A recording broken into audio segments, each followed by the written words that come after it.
welcome everyone. It's an honor and a pleasure to introduce Professor Jaime Sepúlveda.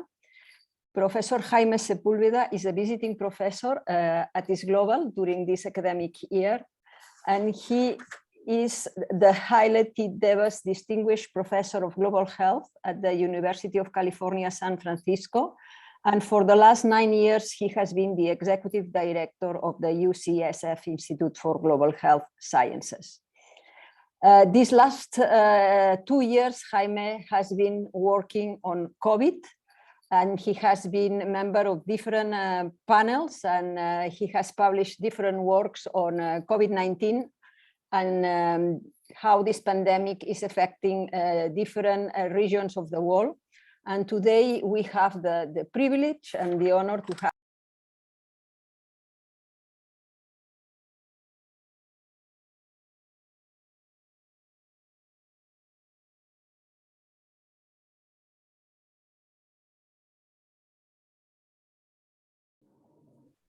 Sorry, Nuria, you are on mute. It was automatically, I was automatically muted, sorry. So this is going to be the first webinar of a series of webinars that Jaime will organize during his stay at ISGlobal. We will have a monthly seminar that we will be announced as we announce this first one, and all of you are invited to attend this series of webinars. So the seminar, the webinar today has the title COVID-19 in Ibero-America.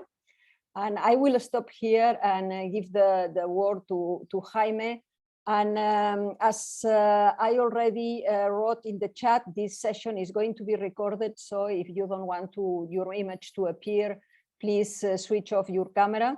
And at the end of the seminar, Jaime will take questions and comments, but we will appreciate if you can write them in the chat as your comments and questions come. So welcome, Jaime, and the floor is yours. Thank you so much, Nuria. Thank you so much to ISGlobal for having me as a visiting professor here. It's indeed a privilege to be working with colleagues that are so talented and so welcoming. So much appreciated. This is the first lecture, as Dr. Casamitjana has mentioned. And the topic that I chose is what is the situation of COVID-19 in Ibero-America? And I chose a few countries in Latin America as examples, as iconic countries to make a contrast. And also, obviously, being in Spain, I wanted to mention the response of both Spain and Portugal to the pandemic, and make some comparative analysis of the epidemiological situation, as well as some of the policies implemented in the countries selected in Ibero-America. So let me share my screen, and in the next 45 minutes or so, I will try to cover a lot of ground. So the content is described here. So let me tell you what I'm going to tell you. I want to cover a little bit of history of pandemics as it relates to Ibero-America. Then a timeline of the COVID pandemic and what has been the WHO recommendations.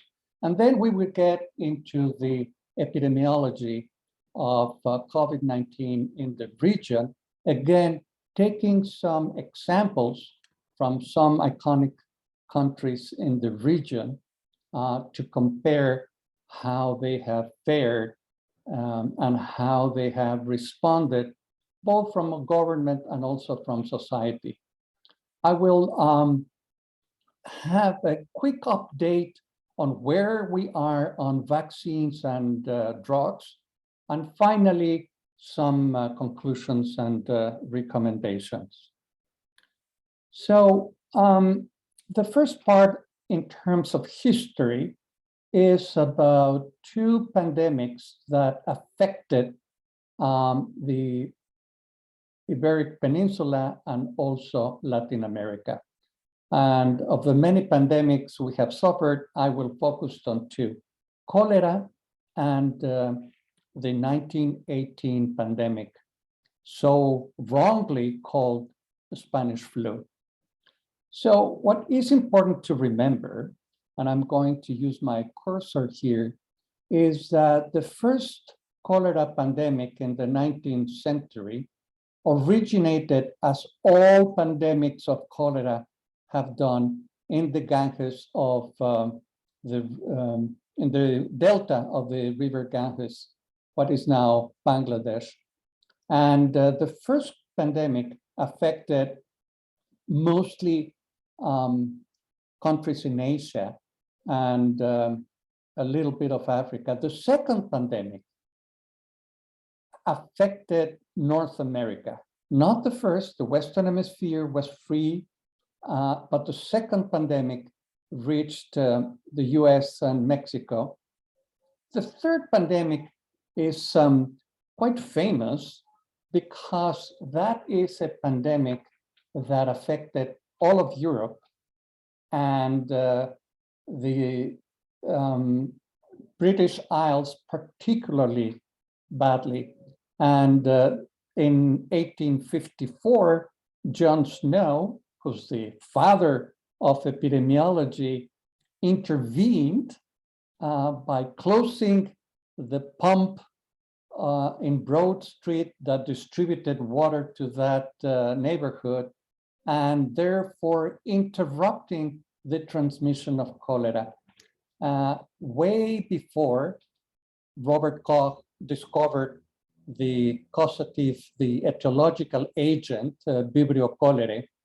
So that is why the third pandemic is so famous, because it affected so many people, both in Asia, Europe, and America.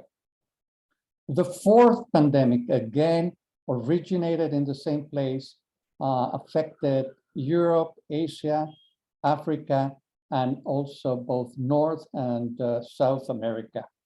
The fifth cholera pandemic, again, same origin, touched many parts in Europe and some places in North America, Mexico, Brazil, and Argentina.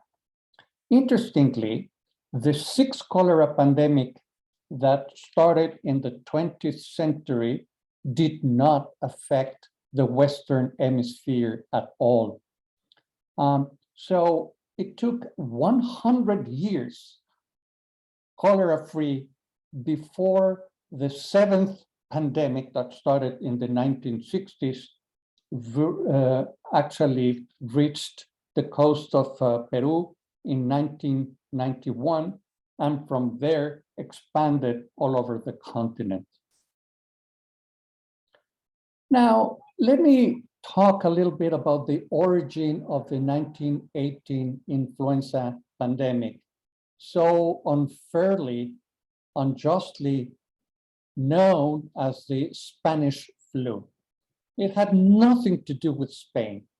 Actually, the origin most likely was in soldiers in the US in a fort that were about to board to join the First World War in France.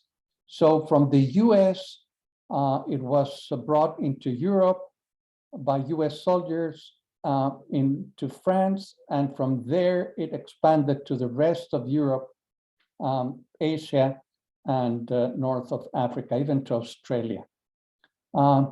There is a theory, not yet confirmed, that the virus might have originated in China in 1917. but this is still an hypothesis. What is known for sure is that Spain, not having participated in the war, in the Great War, was the one country that did not care about hiding the number of deaths occurring among soldiers, which was a national security secret, and therefore news from the epidemic emanated from Spain and therefore became as the Spanish flu. Interestingly, the non-pharmaceutical interventions more than a century ago in the 1918 pandemic are very similar to the non-pharmaceutical interventions that we have adopted in the COVID-19 pandemic. In the left upper corner, what we have is that classes in the university were given in the open. So it was prohibited to have classes indoors, and therefore students were taking classes in the football field. It was mandatory for health personnel to use personal protective equipment. Hospitals were completely filled out. This is in the US and the Army. And in the down right corner, we have a photograph of policemen in the city of Seattle. In the US, the use of face mask became mandatory. And in fact, policemen in Seattle had the obligation to arrest and fine anyone not wearing a mask. So interestingly, in 1918, the pandemic did not get politically polarized as it is now in the US and other places, where masks are seen as a political stand, and also vaccination hesitancy has become a political stand. Another interesting fact of the Spanish flu, the 1918 pandemic flu, is that President Wilson, who was attending in Paris the conversations to end the war, the Great War, became ill himself with influenza and had to return to the US. And therefore, the US did not participate actively in the final conversations of the Treaty of Versailles, with the consequences that we know occurred in the Second World War. Now, let me go quickly through a timeline, the chronology of events. China authorities reported in December 31st, 2019, the very last day of the year, the emergence of a new virus. And it took a few days for WHO to report a novel coronavirus. By then, it was known that the emergent agent was a coronavirus very similar to SARS. The first case occurred in the United States a few weeks later, January 21st. Soon thereafter, at the end of the month, WHO decided to declare this coronavirus outbreak as a public health emergency of international concern. Quite frankly, by then, I knew it was a full pandemic. I don't know why WHO decided to sugarcoat it at the beginning, but a few weeks later, on March, finally WHO recognized COVID-19 as a pandemic. So officially it became with that name. Many other events, I won't get into details. Let me move in time to June. Then the epicenter of the pandemic had moved from Europe to the US and then to Latin America.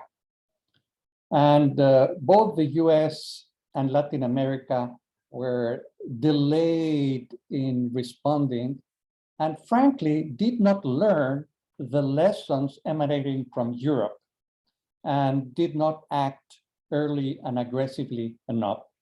So by June 10, WHO warned that Mexico was facing a most dangerous moment when the president of Mexico, López Obrador, was in complete denial, as we will see later, even saying that COVID was not a preoccupying condition. Let's move quickly in the timeline. November of last year, the Director General of WHO was encouraging leaders to use face masks as a model of behavior. And you remember that both President Trump, President Bolsonaro, President López Obrador were explicitly not using face masks in public as a political statement. What is the consequence? The consequence is that virus mutate, RNA virus mutate very quickly. And soon, by March of this year, in the UK, a new variant of SARS-CoV-2 was detected and identified as at least 50% more transmissible. And alerts weren't out until May of 2021, when in India, a new variant was detected, the Delta variant, that was both more transmissible than Alpha, but also more virulent, meaning it led to more severe conditions in clinical cases. And just in the timeline, last November, in somewhere in South Africa, the virus now known as Omicron was detected either in Botswana or in South Africa. We don't know exactly where it originated, but it was in South Africa, which has a very good surveillance system, that the virus was detected, isolated, sequenced, and therefore the world became alerted in time that a new variant that seemed to be more transmissible and that had very many mutations, more than 50 mutations, 32 only in the spike protein. And that, of course, was a huge concern because Omicron is not deriving from Alpha and Delta phylogenetically. It is coming from a complete different origin, most likely from the original Wuhan virus, and therefore has the potential of evading immune responses elicited both by disease or vaccines. And that is the reason of the concern. And I will get back to Omicron a little later. Okay, so let's take a look at the epidemiology. And as I said, I'm going to compare Chile and Uruguay as successful high-performance countries, Spain and Portugal that had a bad year in 2020, but are doing so much better in 2021, Brazil and Mexico, which have had a continuous disaster in both 2020 and 2021. So I designed this chart just to color code the performance of Spain and Portugal in 2020 as low, and in 2021 as high, admitting that Portugal had a pretty bad outbreak leading to many deaths in March of this year, 2021. Chile and Uruguay reacted very promptly and aggressively, instituting non-pharmaceutical interventions, providing personal protective equipment, isolation, quarantine, travel bans. So they have been doing responsibly. And of course, they have the highest vaccination coverage in the Americas. And Mexico and Brazil, again, it's a low, because they have performed very poorly.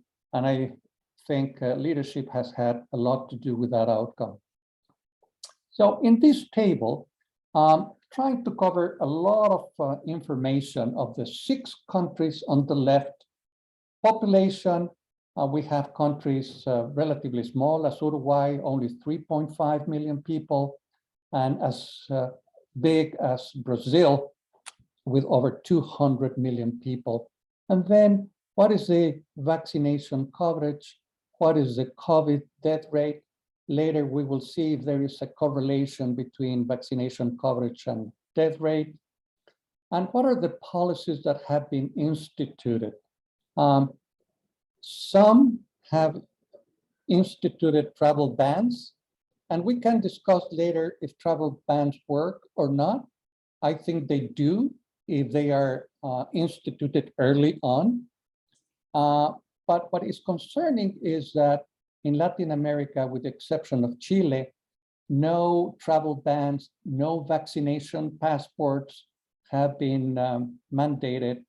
And third doses, you see Chile and Uruguay have over 40% of the population with a third dose. In the Iberic Peninsula, we're just getting started with 10 to 15%. Brazil and Mexico are far behind. Mexico is only now getting started with a third dose for people over 70. So why is it that 2 years after the first cases were detected, that countries are still hesitant to impose measures that we know work?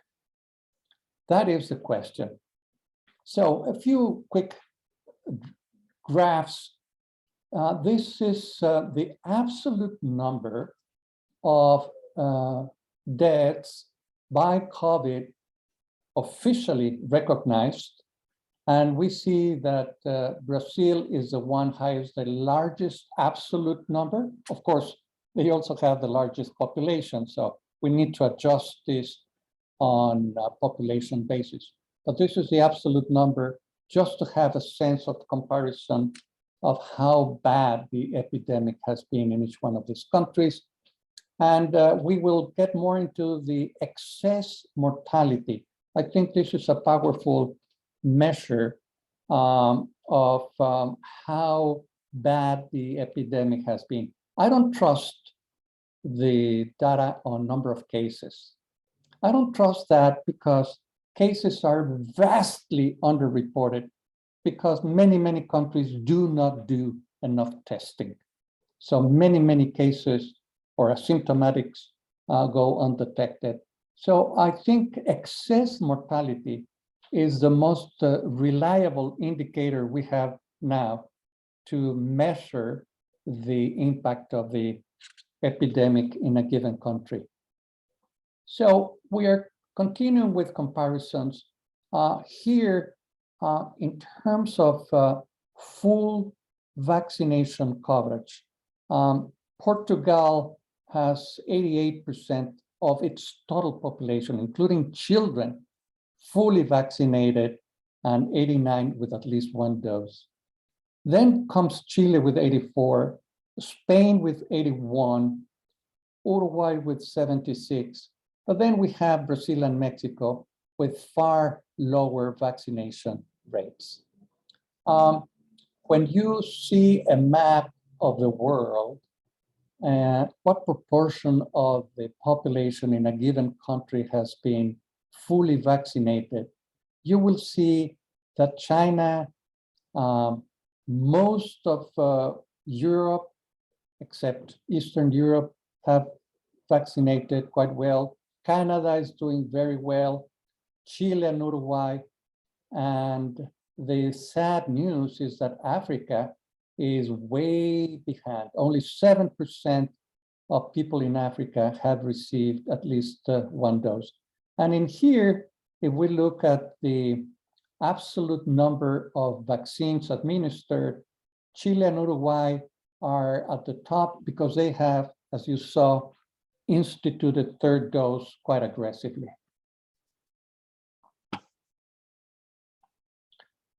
This is very quickly looking at Europe. What is the hesitancy, the willingness or not to get vaccinated? And we see that in Spain, people are very compliant. 82% of the population are very willing to be vaccinated. Only 14% are unwilling, while in Germany, the proportion is 23%. Now, this is an interesting set of graphs. This is in Western Europe. The red line is the number of deaths that occurred in excess in a given month compared to the previous 5 years. That is why it is called excess mortality, excessive to what would be expected at any given day. And the color in pink are the deaths that are officially attributed to COVID-19. So you will see that in Europe, there's a huge peak in Spain of mortality from COVID in March and April of 2020. Similarly, in Belgium, Britain, Italy, less so France. Interestingly, in Portugal, the peak came a year after Spain. And I failed to fully understand why this delay of over 1 year to have the peak of mortality in Portugal. But the other thing is that the pink and the red correlate very well. That is not the case in Latin America. With the exception of Peru, Peru was very honest and attributing to COVID what was actually death from COVID. So the excess mortality correlates very well with the official data on COVID.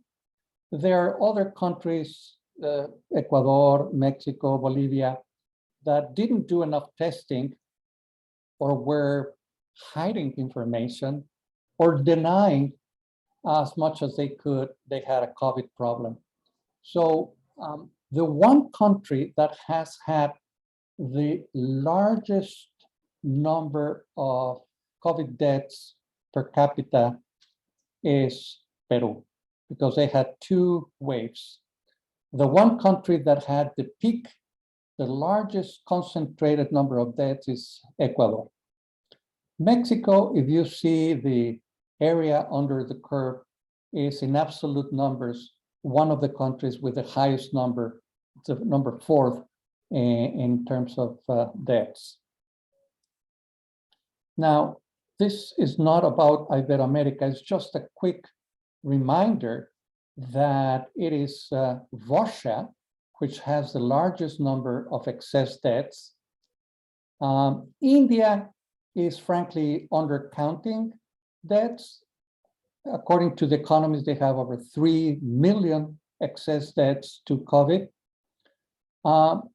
There is a huge problem in the Balkan countries, and both Peru and Mexico are among the top 10 with excess deaths. Just look at Mexico, more than twice as many deaths have occurred that have been officially counted.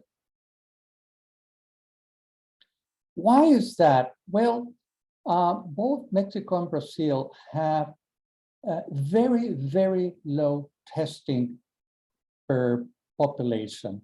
So in this semi-log, it's actually a log-log graph, you have tests per million here and cases per million people here. So both Mexico and Brazil are doing very little testing relative to the population, while Spain and Portugal are doing quite well, and Chile and Uruguay are in the middle.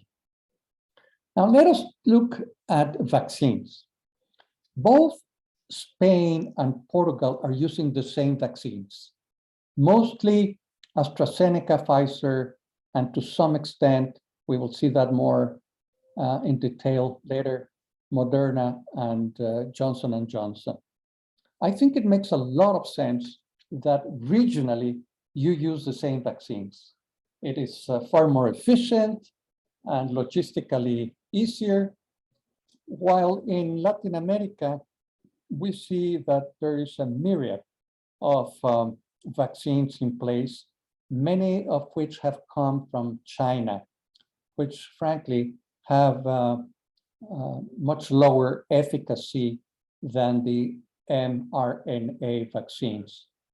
So AstraZeneca is everywhere, Pfizer is also, and the Chinese Sinovac is also being used in all these 4 countries.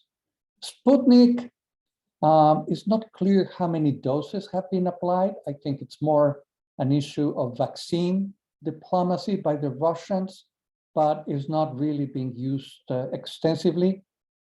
And then we have other Chinese brands being used in Mexico. This is an inactivated vaccine, while Sinovac is an adenovirus vaccine, as well as CanSino. So this is a very quick and dirty exercise, trying to find a correlation between COVID death rate only in these 6 countries and fully vaccinated. So the R-square, the measure of correlation is 0.4. So there is some correlation between how well the population is vaccinated and how protected they are against dying from COVID. So let's now do a quick exercise looking country by country what vaccines they are using and how well those are protecting. So in Spain, we've seen over 80% of the population fully covered, and Pfizer is the main vaccine being used in Spain, with some AstraZeneca and Moderna, very little Johnson & Johnson. Portugal, pretty much the same. If you compare Spain and Portugal, again, essentially the same proportion of Pfizer, Moderna, Oxford, and Johnson, but Portugal has higher coverage than Spain. What is happening in Chile? Well, Chile has been using mostly a Chinese vaccine, Sinovac, that is not quite as good. A little bit of Oxford, AstraZeneca, and then as of late, more and more Pfizer, with 84% of the population covered. Uruguay, similarly, but again, using Sinovac, the Chinese, a little bit of AstraZeneca, and increasingly Pfizer BioNTech with higher coverage.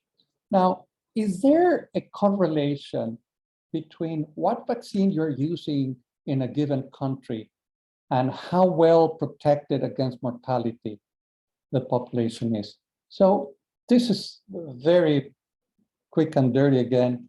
The peak of mortality in Uruguay occurred in April 15 of this year. And at the time, the population covered was about 1/3 of the population of 3.5 million, but using mostly Sinovac, again, not the greatest vaccine. Mexico, I alluded to, is using 3 Chinese vaccines. About 1/3 of the vaccines come from China, some from Sputnik 5, the Russian one, AstraZeneca, and some Pfizer.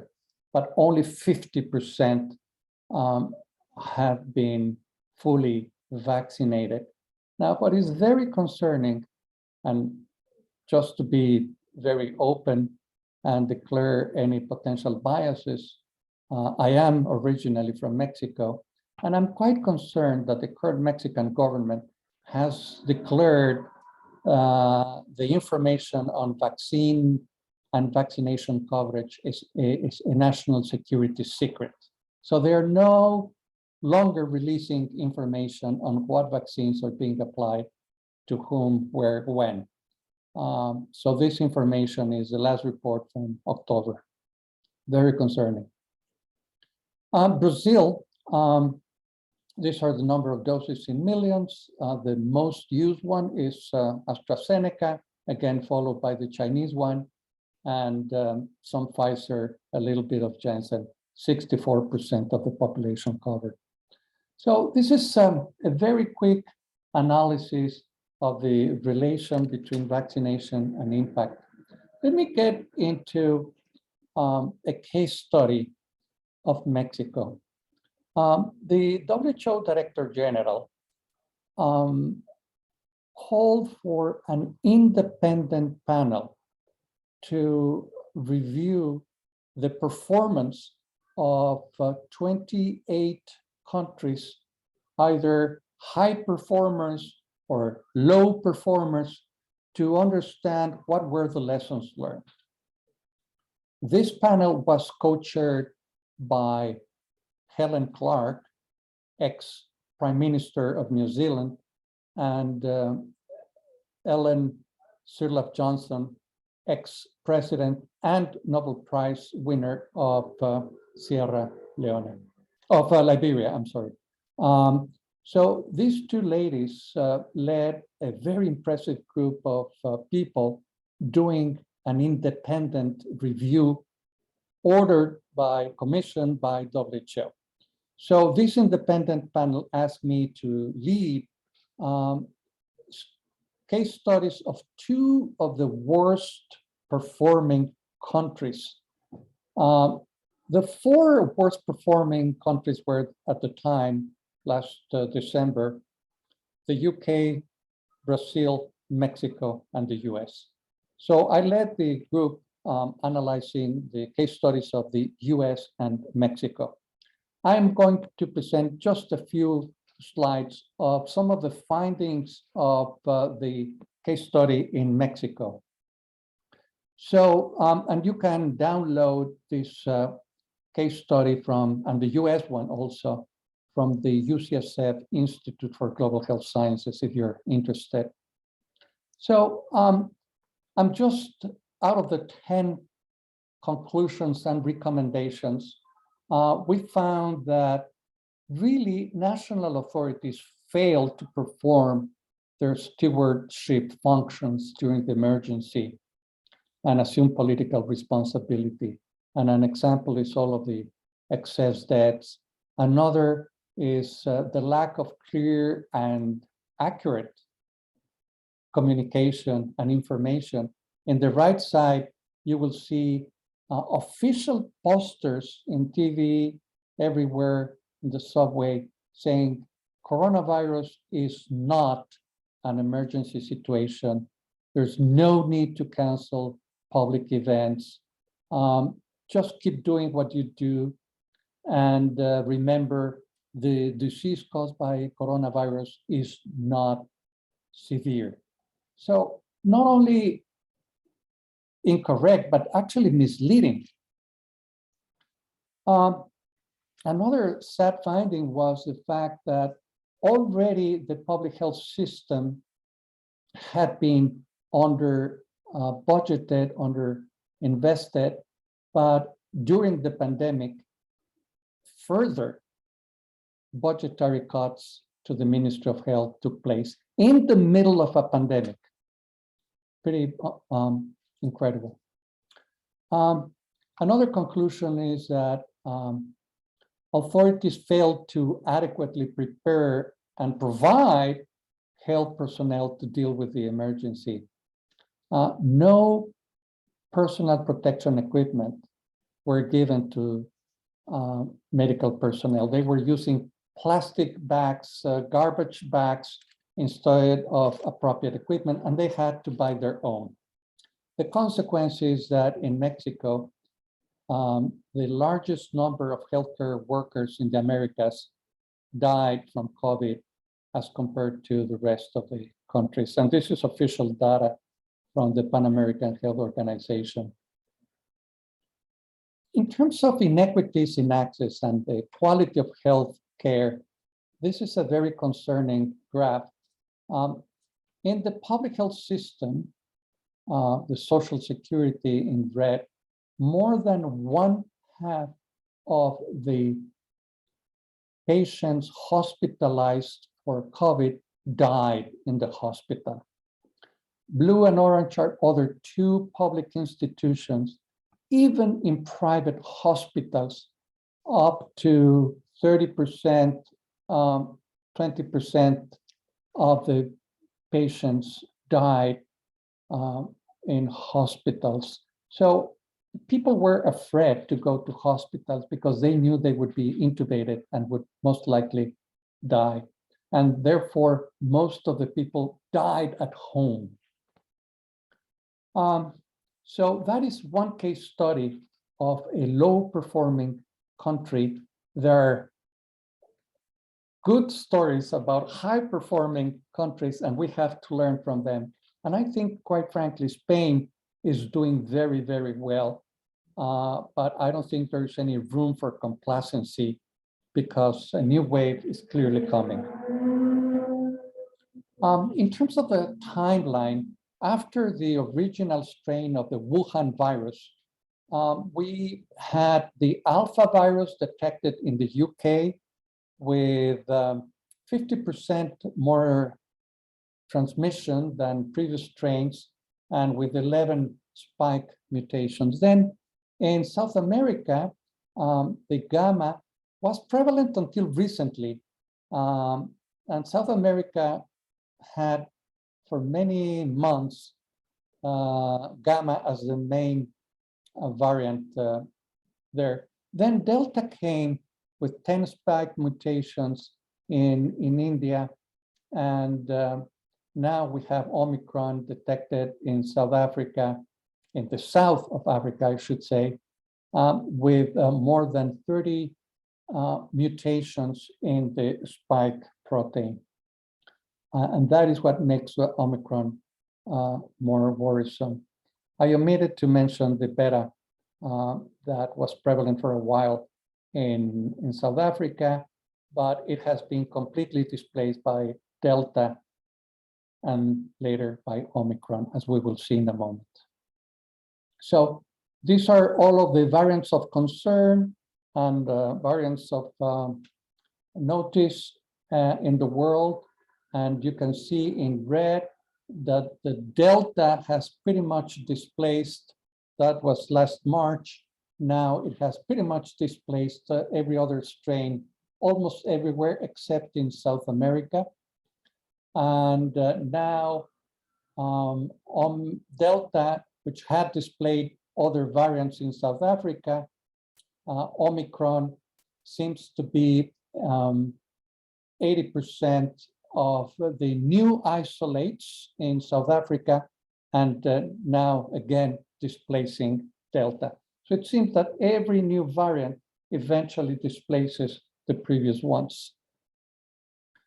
Omicron distribution, over 50 countries have reported. In the US, it's in more than 16 states by now. how many of the isolates in South Africa, more than 50%, I believe it's now 80%, but also in West Africa, including Nigeria, and other places like Norway have reported anywhere from over 25% of isolates. It's everywhere now, and it's just a matter of time before it becomes the dominant strain in many places. Now, a little bit of good news. It is amazing how quickly vaccines were developed against COVID-19. And we're very fortunate that mRNA technology was already being developed for other reasons and had been in place for over 10 years. These people were very quick and smart in adapting the mRNA technology to new vaccines against COVID. There are 16 vaccines in early or limited use, and there are 9 vaccines officially approved by WHO, but there's a huge pipeline of different vaccines in different phases from 1 to 3 coming, and many will fail. Like we have 10 vaccines that have been abandoned because they failed to perform, but some of these will be very successful. So there's a pipeline coming, and that is very good news. And the mRNA vaccines can be rather quickly adapted to the new mutations of Omicron or any new variant that might come in the future. Now, how good are vaccines comparatively speaking? Well, the 2 best vaccines, sorry to say so bluntly, are the mRNA vaccines. Moderna and Pfizer doing pretty much about the same in terms of prevention of hospitalization. Moderna a little better in preventing infection. These are confidence intervals depending on the studies, clinical trials. AstraZeneca being a very good vaccine overall in preventing hospitalization, a little less good in preventing infection. It's the cheapest of all vaccines, $4 per dose, and AstraZeneca, Oxford have been very generous in making their vaccine available to low-income countries. And then we have Johnson & Johnson, which is less effective and clearly requires a booster. Okay, let me move to the next one. What's the pipeline on drugs? Well, we have only one drug approved by the Food and Drug Administration. That's remdesivir. There are 7 other treatments that are widely used, anywhere from monoclonal antibodies all the way to dexamethasone. There are some that are clearly fraudulent or having no scientific evidence, but there's a pipeline of some, including molnupiravir and paxlovid from Pfizer, that look promising. The UK has already approved for emergency use molnupiravir, which unfortunately seems to be less effective than originally published, but still 30% effective if used early. Paxlovid seems to be even more effective, and they're applying for FDA approval. So let me try and conclude now. I'm stating the obvious. Populist presidents or prime ministers have done less well or have done poorly. Boris Johnson in the UK, López Obrador in Mexico, Jair Bolsonaro in Brazil, Donald Trump before last year. Now, President Biden, fortunately, is doing much better. But we have Moody and Putin also pointing fingers, notice, and doing, as populist countries, as populist leaders, some kind of denial of the severity of the situation. On the contrary, if we see countries led by women, I'm a feminist and I think they do much better. So I will conclude by saying, historically, we have had pandemics as far as the human race is on Earth. So this is not the first, and unfortunately will not be the last pandemic. This has been a stress test for health systems. Even countries that apparently were well prepared, like the US, were utterly unprepared and are still unprepared. That is one lesson. We are not doing well enough to prepare for the next pandemic. Another conclusion is that early and aggressive interventions in public health work much better, are much more successful. Another consideration is that we need to invest more in surveillance to anticipate the next emergent etiological agent, and we need to invest more in public health. I think the good news is that we have impressive scientific progress, and science has come to the rescue once again. So I'm very concerned with people that are against science, as some of the populist leaders that we have seen. Obviously, no country will be safe until all countries are safe. Global vaccine equity is not only a must for humanitarian reasons, even selfishly for national security reasons. No country is safe until all countries are safe. So we need to make sure that African and other low-income countries have access to efficacious vaccines. And this is out of my own.